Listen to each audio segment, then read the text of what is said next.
End of the road reviews at LKQ Daytona, part 1 for the YouTube series. Starting off for the YouTube series, we have a Teal SN95 Mustang, which is one of the most popular colors of the 1990s. This one features a pushrod V6. I hate to say it, but we're going to get to a point in like 3 to 5 years where SN95s are treated like classic cars, and something like this V6 Auto will go for $5,000 if it's in clean shape.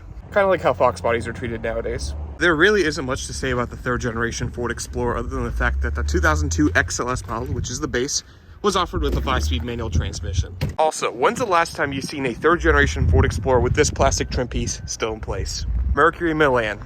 This is the car that your aunt with no kids drove. I believe that this yellow was actually pretty rare on the 11th generation F-150. Oh my god, look at that. And Ford Aerostar panel van. In 2022, Ford Aerostars are basically extinct. Also, this looks like the same steering wheel of a Fox body Mustang, which is pretty funny. Would you look at that, a Ford Crown Victoria. And judging by the speedometer, it says certified calibration and the dome light that this was a P71, which is the police version. You used to be able to pick up P71 Interceptors for as much as a Wendy's 444, but nowadays they cost as much as a nice Honda Civic from 2005. The Mercury Cougar was sold as the Ford Cougar overseas. These were front-wheel drive, so don't get too excited about some secret drift missile that no one knows about.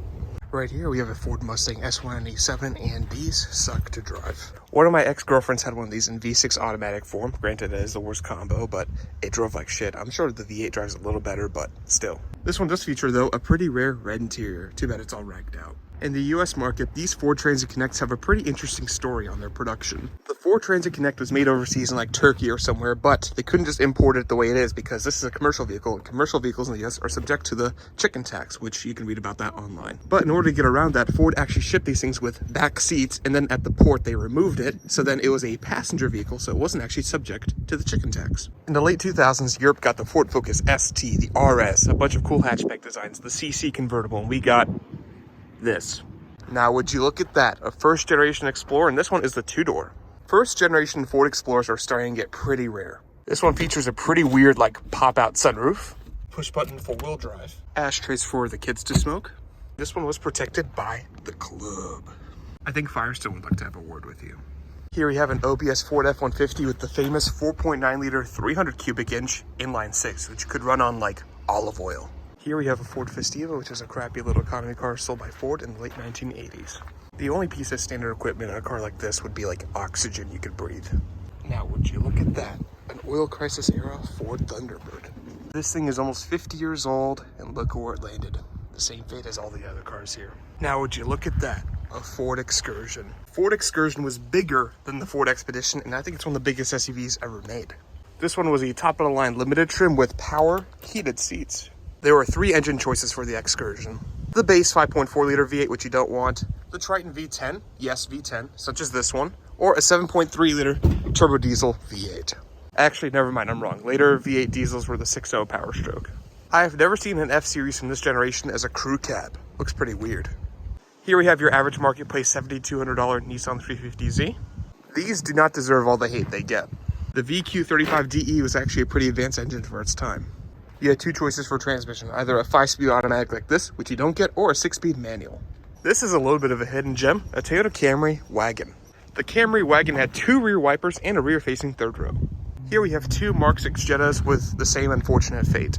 This unit here is a pre-facelift, which means it features the 2.5-liter inline 5, and this facelift one features the 1.4-liter turbo 4-cylinder. If you're from Europe, you probably don't know this, but the Mark V Volkswagen Golf was sold in the US as the Mark V Volkswagen Rabbit. They were badged with a picture of a rabbit in the 2.5 symbol. And this is the same 2.5-liter 5-cylinder that you found in the Mark 6 Jetta over there. I really wonder why Europe never got this 5-cylinder in any of their cars. This Isuzu is just a rebadged Chevy S10. If you drive a Kia Soul, please never talk to me. Here we have your average Nissan Altima going 130 miles an hour down I-4. Right here we have a BMW E35 Series in this beautiful green metallic. I'm happy to report this one does pass the business check. Right now I am wearing business check merch, link is in my bio. The Scion XP was a rebadged Toyota BB from Japan. These were marketed towards young adults, but unfortunately sold to older people because, yep, it was easy to get in and out of. A Mercedes W210 E-Class like this, with rust everywhere, is the official car of Romania. If you drive a Honda Ridgeline, you're most likely not the dominant partner in your relationship with your significant other. The Volkswagen CC was an affordable Audi A7. You got a sleek and sporty looking sedan with a DSG transmission or a 6-speed manual. A choice of either the base 2-liter turbo straight out of the Volkswagen Golf GTI or a 3.6-liter VR6 with optional all-wheel drive. Overall, a pretty well-rounded car. One thing I'll never get is why did Mercedes spin off the coupe and convertible versions of the E-Class to like the CLK? I really wish this was rather called like the E350 convertible. Right here we have a BMW E65 Series. This right here was the Bengal era of BMW. If you own or owned one of these E60s, you're probably very familiar with this noise. I probably just triggered someone's PTSD and I'm sorry. The reason why Bengal era BMWs such as this E60 are very misunderstood is because these were developed with performance and technology first and reliability was sort of an afterthought. Here we have a first generation Mercedes CLS 500. The Mercedes CLS is the first car of its class. That class being swoopy coupe-like sedans that were based off regular boring sedans. The Mercedes CLS was based off the W211 Mercedes E-Class, which is right here very conveniently. And this is a pretty high spec car with features such as the world's first 7-speed automatic transmission, air suspension, heated and cooled seats, satellite navigation, 4-zone automatic climate control, push to start. Here we have a Saab 9.5 with everything painted in gold. This one is a semi-rare manual transmission equipped 9.5. Some noteworthy features of Saabs are a center console mounted ignition switch, night panel mode, airline style dome light. Overall a pretty cool and quirky car, but unfortunately GM just kind of killed Saab. The Subaru Forester has a meaning in the LGBTQ community. When these first came out, they were marketed towards lesbians, and well, they sold pretty well because of that. The first generation Lexus LS400 was an insane vehicle. Development cost somewhere in like the $1 billion range, and it took somewhere from 7 to 8 years to make it, but it was a perfect car. Whether you like it or not, the E65 Bmw 7 Series is a very important car for BMW history. It was the first modern era BMW with a bunch of technological advancements. These had a ton of features for a 2002 car, such as massaging heated and cooled seats, navigation, adaptive cruise control, first ever car with electronic parking brake. But as these things aged throughout the years, they just became used cars that buy here, pay here, got into the wrong hands, went under mechanical neglect, and then they end up right here for me to review them. Here we have a Volkswagen Touareg, which is a pretty cool car. These were the sister car to the Porsche Cayenne. As a former Cayenne owner, it's pretty annoying how the battery is beneath the driver's side seat. These things were pretty capable off-road, as this one even has a locking differential. And these things had pretty cool powertrains, such as a VR6, a V8, or a V10 TDI turbo diesel. This is the first time I've seen an Infiniti Q50 in the junkyard. And it's definitely not here because of the VR30. The last model year of the Infiniti G37 is sold as the Infiniti Q50. Look at this right here, an early Nissan Maxima. When Gen X people talk about how good the Maxima was, this is the one they were referring to.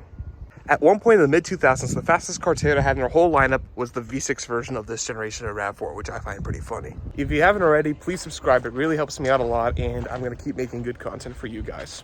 Look what we have here, a Nissan Cube. One of the only interesting things about the Nissan Cube was the fact that the headliner was rippled. Look what we have here. A E32 Bmw 7 Series. This one was a 735i, which means it had an inline 6. God, to think that this was someone's pride and joy in the late 80s. This was the top-of-line BMW. And look where it is now. I'm going to put this BMW in park for one last time. You've been around for 35 years, but your time has come. A very underrated car would be a BMW 128i with a 6-speed manual transmission. Oh my God, a Toyota Paseo convertible. These are rare for all the wrong reasons. I knew that these existed, but I've never seen one with my own two eyes. Look how cheaply made this is. You can see the whole mechanism when you're sitting here in the back seat. Would you look at that, an R107 Mercedes SL. How's there already a 2015 Mazda 3 in a junkyard? I just really don't get it. Oh. Here we have an early Volvo XC70 on the, I believe it's called P3 chassis. None of my friends really agree with me, but I love XC70s. I used to have one in high school, and I was in love with the car. Unfortunately, I had to sell it. If you drive a Hyundai Tiburon, you get no play. Did you know that all Jukes sold in the United States, whether it's an SL or a Nismo, had a 1.6-liter turbo 4-cylinder? This is the second Volkswagen CC I've shown in this video, but this is a pretty rare version. It's got the 3.6-liter VR6. Here we have a Mercedes-Benz W126 S-Class, which came from an era that really doesn't exist in Mercedes anymore. Even though this S-Class is a 1986 and it's in the junkyard, listen to this door thunk. Pretty solid. This right here is a mid-1980s Toyota Celica convertible, and this is one of those cars that's just lost in time. Well, that was all the foreign cars. Time to go over to the domestics. Nobody likes Jeep Commanders, not even former CEO of FCA, Sergio Marchionne. My wife and I take the Sebring out to Daytona. every Saturday morning to go watch the sunrise with a pack of Newports. If this was a marketplace right now, it would sell for $3 grand. Chrysler 200. This is a 520 credit score on 4 wheels. Oh my God, I haven't seen a in forever. This Dodge Grand Caravan's got a Mohawk. Jeep Patriot. The official car that a dad gets his 16-year-old daughter who wants a Jeep Wrangler. The current generation of the Dodge Durango has been around for so long that now versions like this are starting to get in the junkyard. Would you look at that? A Dodge Raider. These were just a rebadged Mitsubishi Montero sold under the Dodge name. They didn't even try and hide it. What do you mean EBT doesn't work on Rockstar Sugar Free? A tap-out shirt and a Saturn Ion go hand in hand. When you buy a Chevy Monte Carlo SS, you get a Dale tattoo tattooed on your chest. How is there already a 2018 Chevy Malibu in the junkyard? Look at that, a Pontiac Fiero. It's even got the Iron Duke. And that's all there is in store for today, guys. My food keeps overheating and it's pretty hot outside, but I'll catch you all next one. Let me know what you guys want to see on my channel.